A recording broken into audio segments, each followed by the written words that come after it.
There is an interesting question that has come up quite often in recent conversations. And that question is, how do you introduce a new idea that is meant to disrupt the status quo of an existing institution or way of doing things? Let's just say, for instance, the topic has been, how do you introduce the approach of design thinking to the world of people and culture or human resources within an organization?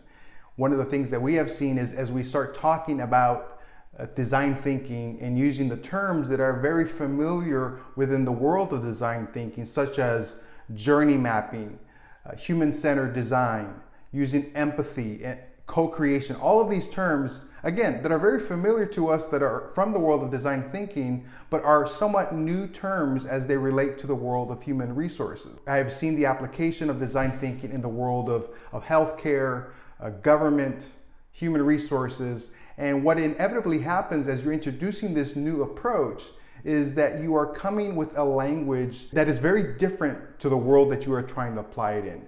They look at you when you're using these terms as if you're talking a different language. Therefore, it is hard for them to grasp some of these principles because you are somewhat speaking a foreign language. So then the question then becomes, do you take one of two approaches? One is you kind of dumb down the idea, if you will, and you use their language and you use a different language for every sort of application.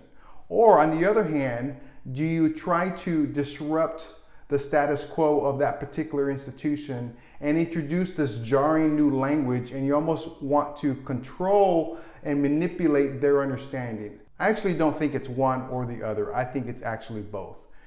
On one hand, if you're going to disrupt and you bring innovation and change into an organization, you are going to have to give them a new language. However, in order to communicate those ideas, you're going to have to use some of the existing language and start to redefine how they think about things. And so I'm really interested to hear from you guys as you have tried to bring innovation, change into your organizations, bringing a new approach, new ideas.